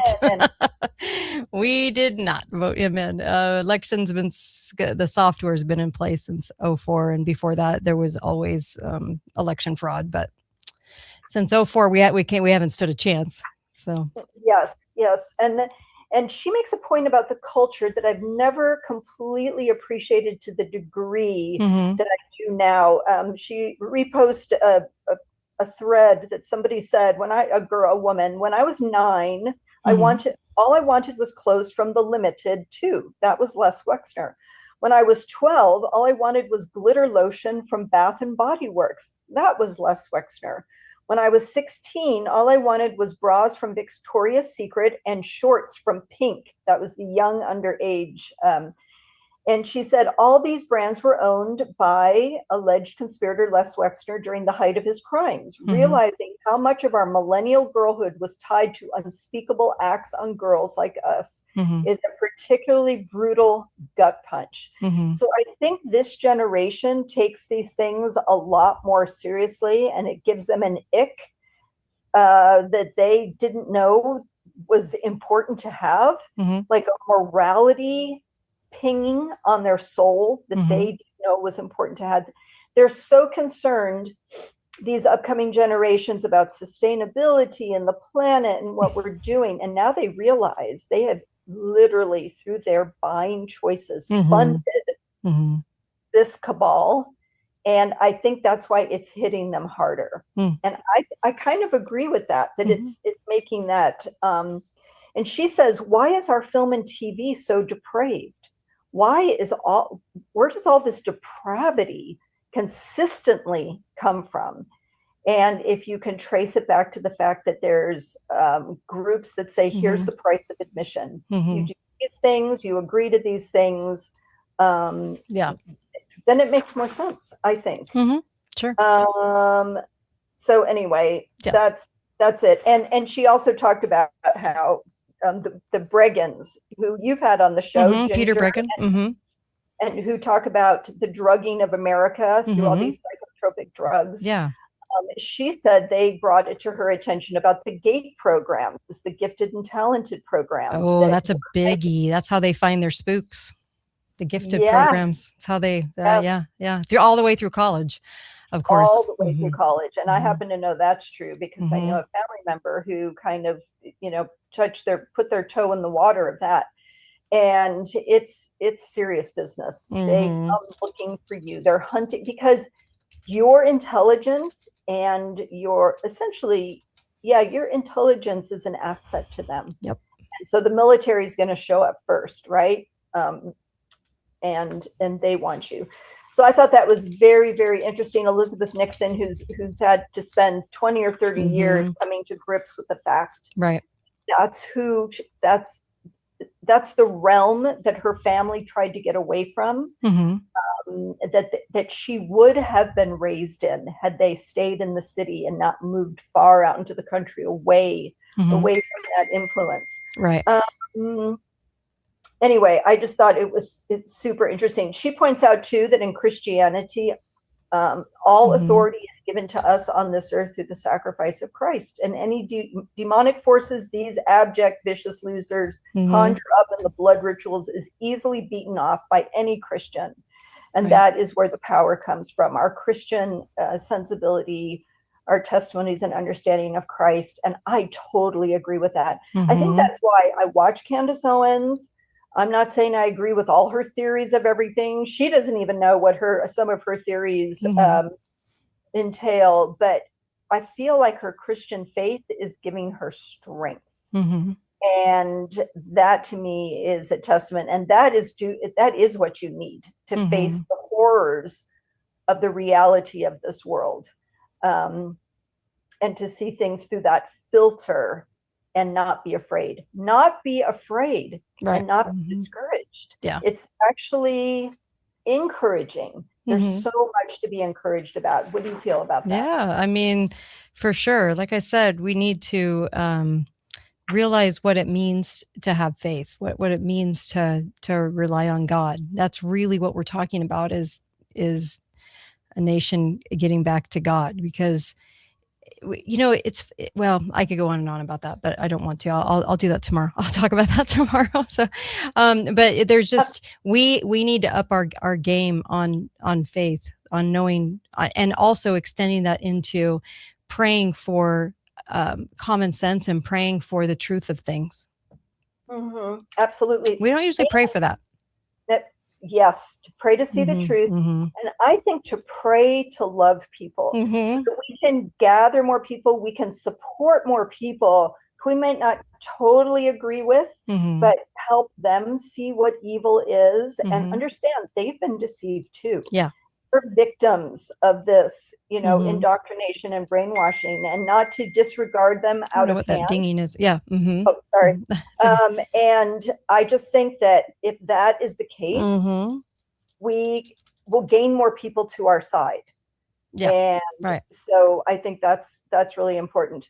I wanted to pivot for a moment to something about our phones. So a lot of this material comes through our phones. We're learning about things through our phones. But I was just adding a device to my phone, a Kindle actually, and I realized it was picking up all of my neighbors' Wi-Fi, like all these things, like 10 different Wi-Fis in the neighborhood, right? Right. It's like, what do you do?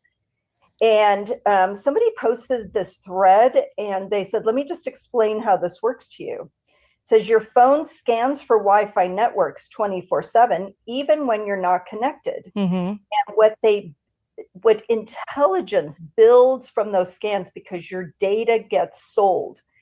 So from a single capture, they can map that your phone is connected with 36 different Wi-Fi networks that you may have passed by in your day. That will identify the 7 locations where you've been and your complete daily routine. And then this makes a network map. And it is identified. So for example, the church, your home, your office, the gym, the grocery, the cafe, your kids' school, and your neighbors. Yeah, that's fine. That's okay. And then it says, so when your phone sees your neighbor's Wi-Fi from your house, they know you live next to that address. When they see school, they know you have kids. And when they see your office Wi-Fi, they know you work 8 to 5. And there's all this raw data. So they put that into AI and they create a timeline of everywhere you've gone and what you've been doing. So this is the part of pattern recognition. With AI, they can tell you hit the gym every Monday and Wednesday. You go to the cafe at 7 a.m. You go to church every Sunday. So if compared to your family, they know your routine better than you do. Oh yeah. But yeah, for sure. This all gets, involves social, it's called social graph mapping. It connects all your relationships. It involves device advertising, the ID linked to your web browsing, GPS coordination, cell tower triangulation, Bluetooth proximity, Wi-Fi, fingerprinting, and then of course, geofencing.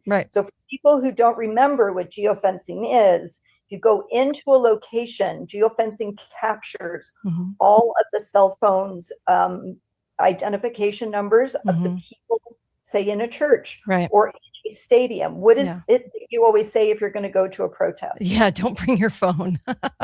and also think back on how many people are stopping any of this. You know, I interviewed Tulsi, right? Is she doing anything to stop any of this? Have you guys heard about her in the news at all, trying to stop any of this? No. Is anyone talking about it on both sides of the aisle? No. It's always the drama of Epstein. It is not about this. It's not about our spying network, and no one's changing it. So if we think we're kicking the deep state's butt and we're getting rid of all this stuff and we're handing America back to the people, I'm like, I'm so sick of hearing that BS. We're not doing anything about it. Like no one is. I remember when Obama campaigned, okay? And he's gross, but and a liar and a fraud. He literally campaigned on the removal of the NSA. Do you guys remember that? He got in and put it on steroids because the presidency is always controlled. I just happened to be watching the movie Nixon. And of course, this was an Oscar winner. So the narratives in the movie Nixon are all what the government wants you to walk away with.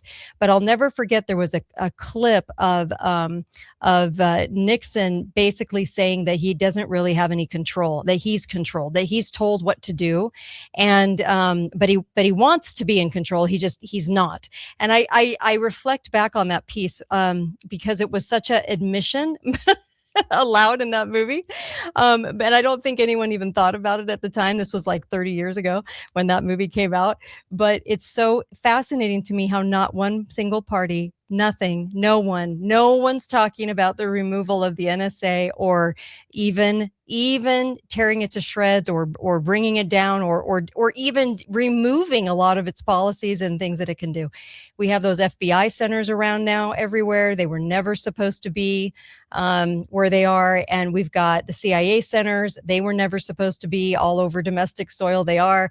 And no one's doing a damn thing about it. We're just stuck. Oh, no. We're stuck. No, because the public-private companies that are involved in this are donors. Donors. And they're the ones who get the people elected. So from passive scanning, who you are, where you live, where you work, what you believe, who your friends are, what your routines are, what your weaknesses are, porn, gambling, are all from passive scanning. In other words, there's no warrant, there's no consent, and there's no notification. And so this is great because they can just, they can just do this without having to do any other thing. Mhm. And it's so the other thing, it goes on and says this too. Here's the companies. Mhm. Ground Truth Company is selling church geofence data. Mobile Walla, Mhm. profiling every device owner. Placer/AI, tracking where you shop. Cube, BIQ, harvesting location pings. Mhm. SafeGraph is a company selling point of interest visit patterns. They call it location intelligent for brands and campaigns.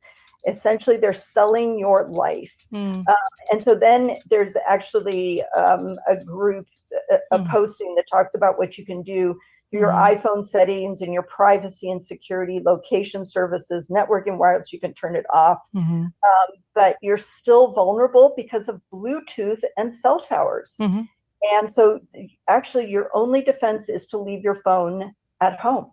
You can't really escape this. No. And I think it's this is the part that's really important for people to understand.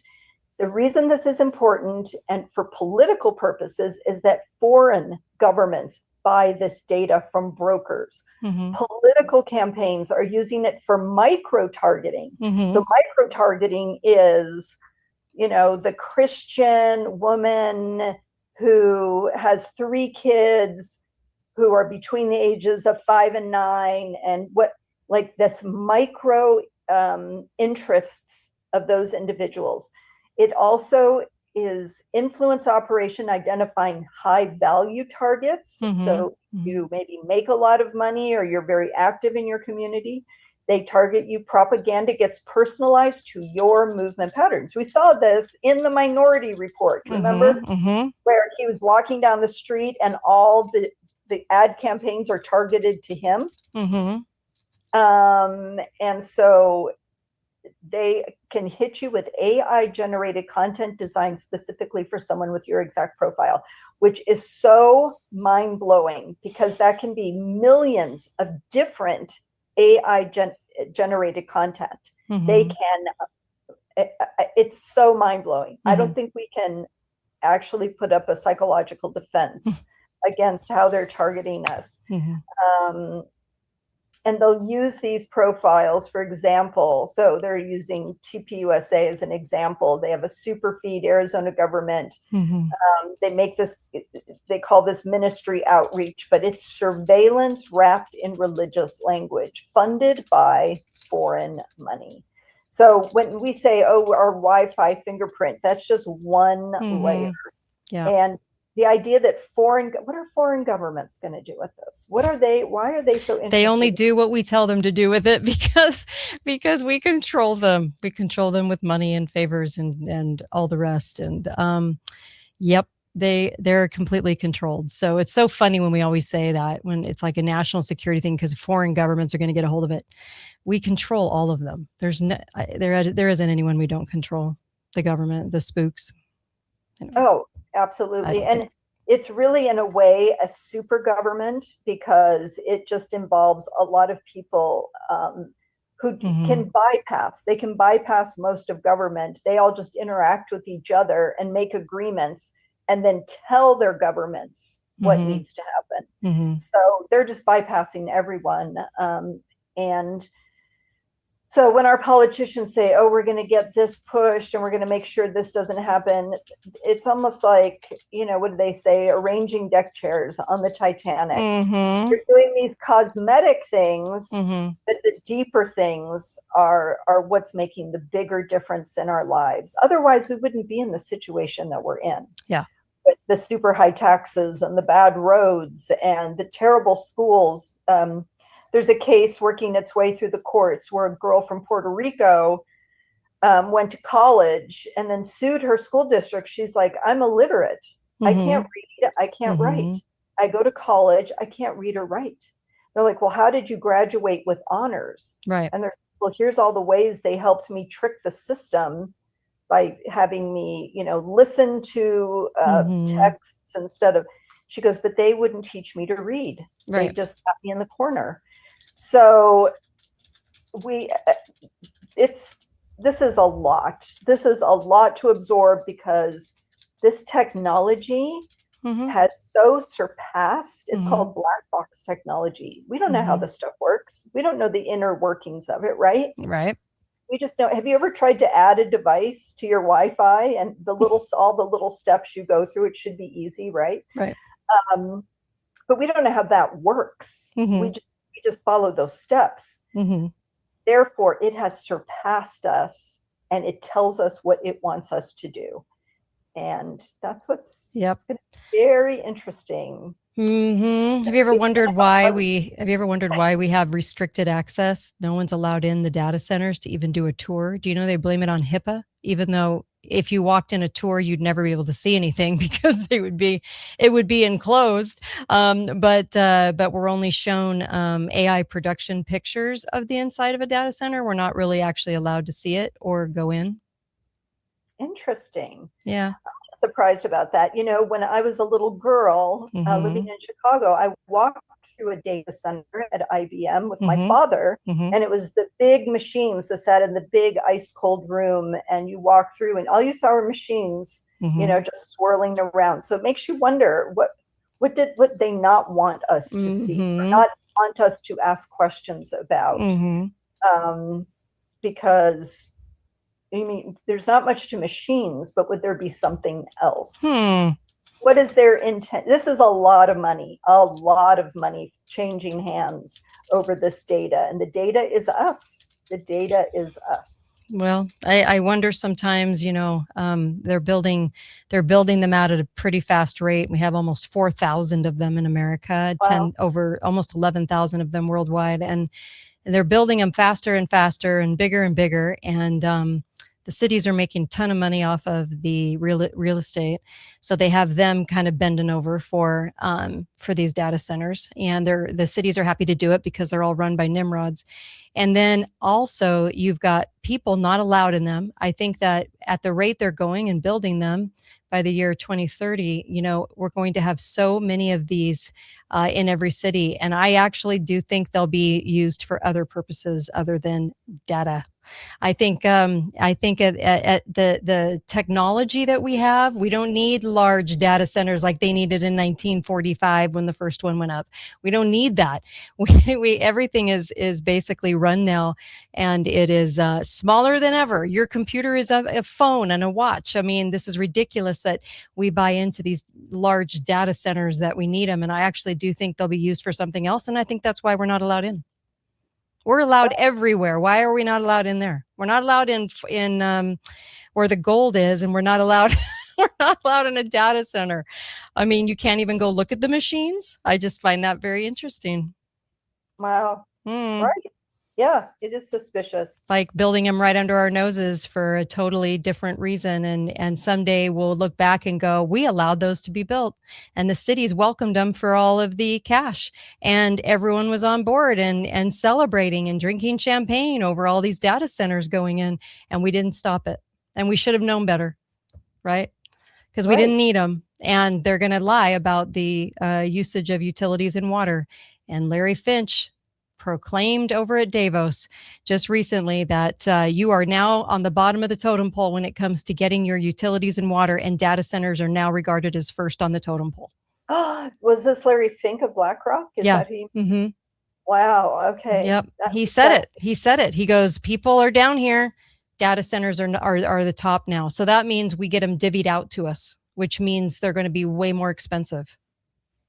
Yeah. You mean like water? Water and utilities. So they're going to claim that the data centers are taking all the bandwidth. They're going to claim that they're taking all the water, and it's going to be a big fat lie. They're lying about it. I 100% believe they're lying, and they keep utilizing this in the media as another sort of like lie that gets told over and over and over in the media. So everyone is going to buy into it and go, well, we have to have the data centers. And so I guess we just have to pay more. And people aren't going to fight it. And it's disgusting because I do think it's a lie. I do think there's a reason we're not allowed in these data centers. Very interesting. Yeah. Well, we'll just have to keep searching. I know. Learning. It's crazy. It is. It's crazy. Anyway. It is. But it's the world we live in. It's the world we live in. Far surpassed our innate ability to understand. Some things you understand so innately.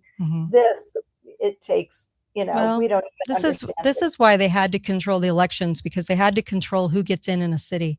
I used to do, city radio. I used to do radio for my city, and I used to out all the bad things that were being done. And they definitely wanted me off the air, and I was on the air 15 years for my community. And what's crazy is that they had to control the elections to control who sits on those councils and to control who sits as mayors, because if they didn't have that kind of control, you might have a freedom-loving person who actually was a patriot get on the councils, become a mayor, and say no to the data centers, right? And say Yes. no to the huge amounts of money they're going to get for these real estate transactions. But they had to control elections because they had to make sure that those data centers went in and the 15-minute cities went in. So don't think for a second that when you vote, even in a local election, you're actually voting, because you're not. That software's changed, and the parties get to choose who gets the job. And it's always going to be somebody that won't say no to all of their big ticket items, data centers being one of them, for sure. That's right. And you know what? And I think proof of what you're saying, because it's almost improbable that you think really that is true, but that part of the proof is all of these outsiders who relocate to a random city and then end up as mayor. And you're like, this person's only lived here a couple of years, and they beat out all these old timers. They beat out, business owners, and they come from nowhere, out of nowhere, and they have the right connections to bigger political operators, and then they end up winning. And you go, wow, very little name recognition compared to the old timers, but they end up winning. And I think that's part of the proof. Yep. You are absolutely right. We shall see. I hope I'm wrong, but I don't think I am. And I've been watching the elections for a long time, and I've been watching, these data centers going in and these 15-minute cities sort of slipping in and sliding in when no one's looking. And I'm telling you, I don't think I'm wrong on this. I really don't, because how do you get things done when everyone can look and take a photo and be very aware, right? How do you get things done for an agenda? How do you excuse it away? Same thing with the homeless being kind of sent away to centers for mental health help, which is like incarceration. They can't get out without the doctor signing on it. So we're taking away their rights as people, and people are sanctioning it because they go, oh, well, the homeless, all those problems. Well, okay, yes, you're going to have problems with homeless, right? Because there are some mental health challenges, but we already have programs for all of that.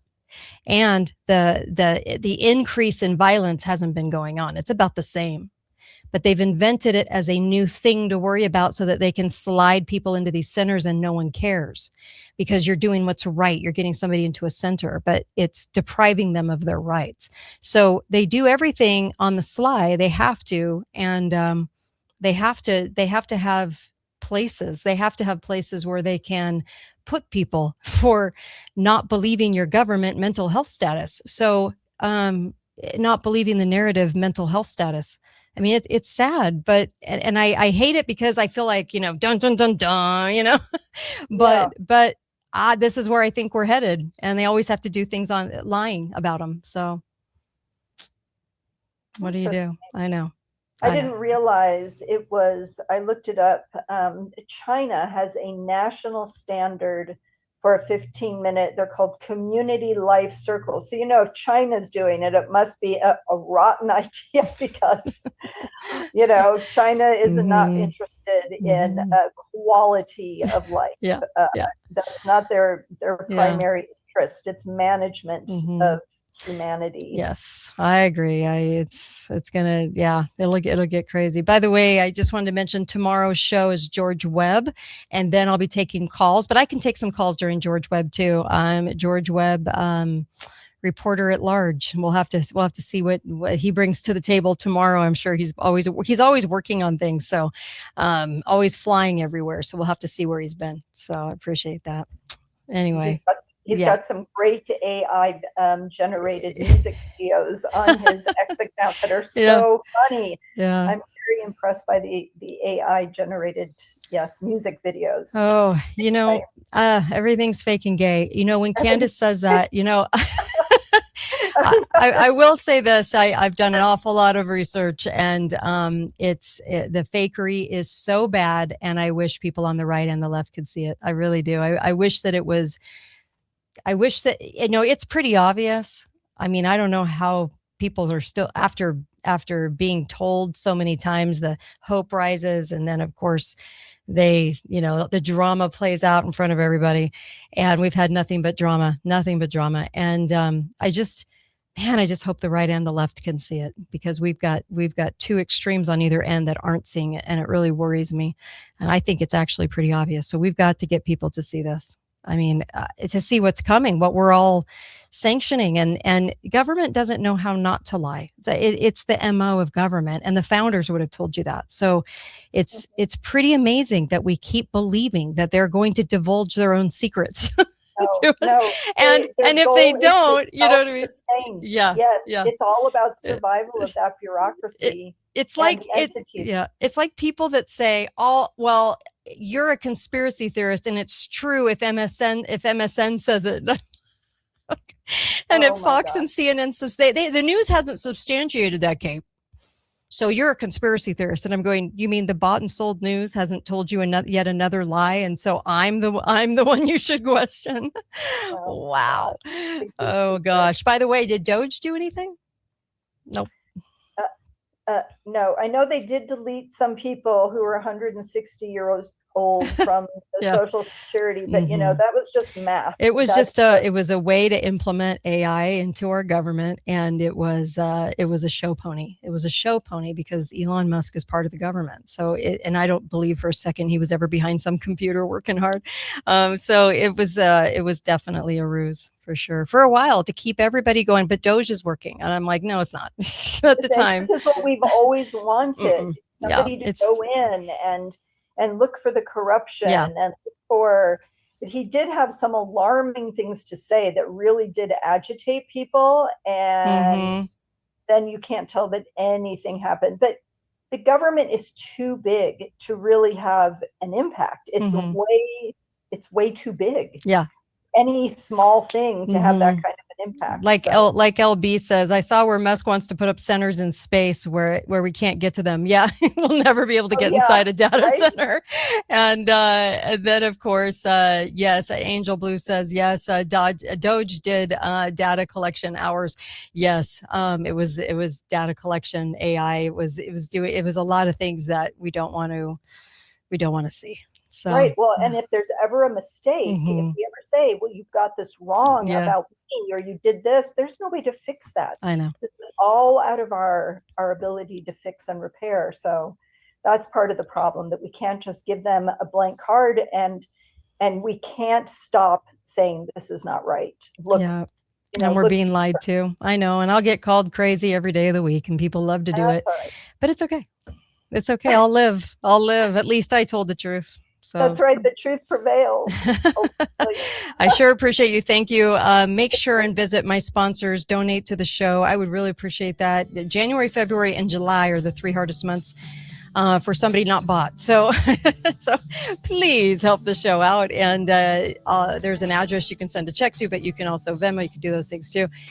Kate Daly Show on Facebook. Of course, this is on X. This is on everywhere. And so make sure and subscribe to this YouTube channel.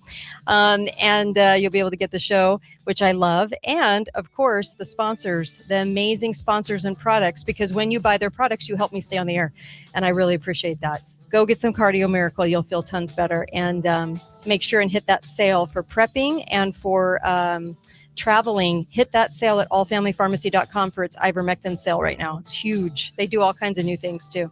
Thanks, you guys. Appreciate you guys. Thanks, Susan.